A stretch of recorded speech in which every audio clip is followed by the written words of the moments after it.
Every show I like to invite one of my colleagues on the Board of Education to come and talk about what's going on in their district today. District 8 trustee Juliet Stipeche joins me, and she's brought along principals from 2 schools in her district.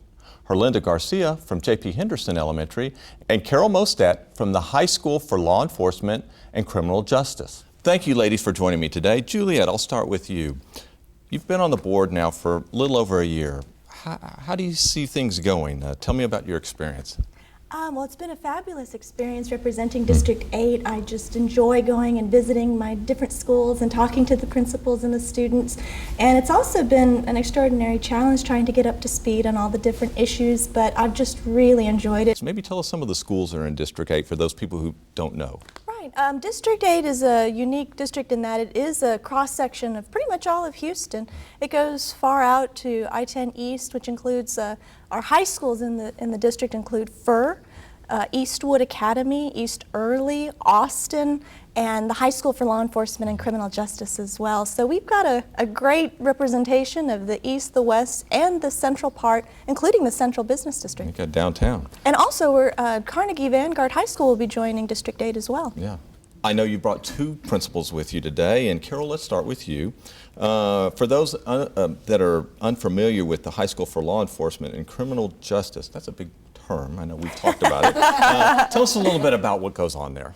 Okay, at the High School for Law Enforcement and Criminal Justice, we bring students in who want to be police officers, lawyers, FBI, crime scene investigators, detectives, the whole gamut. And what we're really excited about for next year is we're bringing on the Fire Science Technology program with HCC.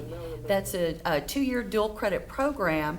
So at the end of the student's senior summer year, they'll be certified to be a firefighter. Oh, great.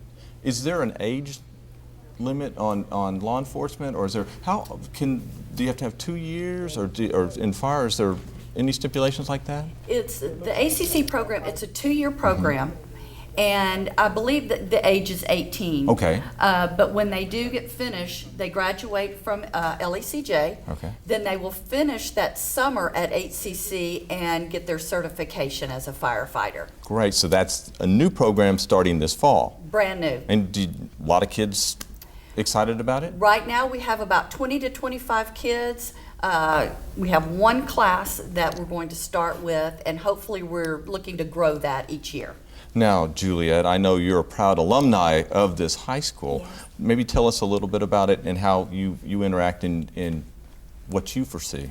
Well, I tell folks that I'm a lawyer today because of the High School for Law Enforcement and Criminal Justice. It was an amazing magnet program that had excellent teachers and a great principal, and it just had programs in law enforcement, court reporting at the time, and law legal. And I know that I had a group of classmates that were very committed to trying to make a difference, and that school really helped because it had a spirit of strong academics, but also real world opportunities to be able to say, wow, this is what I'm going to be able to do if I'm able to graduate and go on to college or get a special associate's degree in whatever area, for instance, like being a paralegal or something along those lines.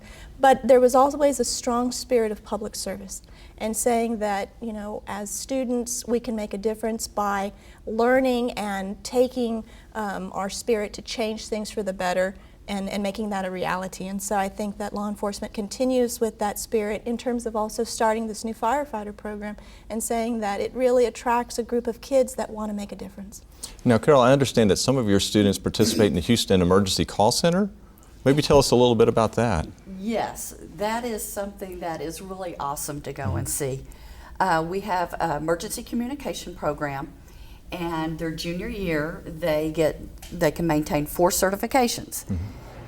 Their senior year they work at the HEX, which is called the HEX Center, which is the Emergency Communication Center. And where's that located? Is it downtown? It's right down Shepherd. Oh, okay, so it's real close. It's real close. Oh, super. The students are trained at school on the actual 911 equipment, and so their senior years for their co-op program, they work there. and they actually answer. So when I call in with a 911, I could be talking to one of your students. You Oh, could fantastic. be. They do answer the 10-digit Okay. emergency number, but if it's an actual emergency, they are trained and certified to answer that call. And it's just phenomenal to see the kids work there. I've gone down there a couple of times and had the opportunity to go on the floor and see the kids in action taking those calls, and it's phenomenal. Well, let's move on to Herlinda. Maybe you can tell us a little bit about J.P. Henderson and some of the programs that are going on there. I know I visited during the Broad Awards, so maybe you can tell us a little bit about that, and Juliet, jump in. Oh, absolutely. Please, Principal Garcia. J.P. Henderson is a very unique school in that it does serve a population that has very special needs. And it's very unique in that it has very highly effective teachers who have been there for quite a while, along with me. And there's a strong spirit of collaboration among the teachers, and it's a very strong data-driven school. Right now, we know that we're going to have the New Start test. We have already prepared. We do what we call the preparation even before school starts, and so we analyze each student so that we will then differentiate instruction and provide them with their special needs in terms of instruction. Well, I know that you have a majority of disadvantaged and English language learners, and you seem to have a large success in this population. Maybe you can tell us a little bit about what you do and how you manage that population so well. We have a strong developmental bilingual program that works. And so we also emphasize a lot of vocabulary development to prepare the students so that they can then, they're able to learn better, they're able to conceptualize. So it's building that background that is very important at Henderson. Also, we have a very low mobility rate. So the students that attend pre-kindergarten remain at Henderson until 5th grade. And we do that with so a very... they're in your system. Yes, Yeah. yes. And so we do that because we're able to maintain very highly effective teachers that provide that instruction that is very necessary all the way to 4th grade. Then we transition students in 5th grade, and fortunately they do very well in their state and in their with their local tests. Well, I know you also have a very active parent population, which is amazing from your general population when you draw from, because I represent the Gulfton area and I have a large immigrant population, and that's one of the issues is how do we get the parents more involved? Maybe tell us how you do that. We have many special projects that motivate the parents to participate in helping us and also in volunteering, but we also have a very hands-on program that teaches parents not only what the students learn, but how they learn. And so then this carries on to their home. So we have what are called parent engagement workshops.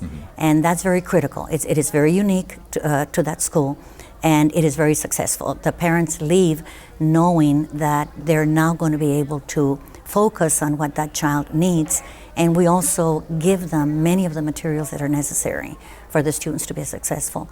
We also have a very strong pre-kindergarten program. For 3-year-olds and 4-year-olds, we have what is called the Home Improvement Parent Program of pre-K youngsters. And so it's the HIPPY program. And so we hire someone who is a paraprofessional who goes to the homes, works with about 15 different parents and families to help them. We believe that early childhood education is very critical to the success of students. HISD is a finalist for the Broad Award, and I know we came and visited. Tell us a little bit about that visit. Well, first of all, we were very honored that the Broad representatives had an opportunity to come to J.P. Henderson, and that we were able to host many different principals and teachers and so forth. I believe that they were very excited about student engagement. They were very excited about the classroom visitation because they actually saw what we do in building that background knowledge in order to prepare the students to learn, because the majority of the students at J.P. Henderson are limited in English. Many of the families are more Spanish dominant, and so we have to work extra hard in ensuring that we provide that type of education. And also, they saw a lot of differentiated instruction in the classrooms. I think they were very also focused on collaboration. How do they work together? How do they make it happen? Great. Oh, one more thing, Mike. I just wanted to say that it's wonderful to have schools like the High School for Law Enforcement and Criminal Justice and J.P. Henderson in HISD and in District 8. I think that they are schools with great principals, wonderful teachers, and fabulous support staff to be able to have a nurturing, supportive environment for children that focuses on their unique needs and in that process brings out their innate talent. And it shows that every child can succeed with the right environment and provides them with tremendous opportunity. Great. Thank you, ladies, for coming today. I really appreciate it. I know we could talk for days about what all's going on, and I look forward to the fall and this school year and great things. And Juliet, thank you so much for coming today. I know you're very busy. Thank you very much. And a special thanks to all my guests on this edition of HISD Up Close. Make sure to stay on top of all the news happening at HISD by checking us out on Twitter, YouTube, and Facebook. Until next time, I'm Mike Lunceford.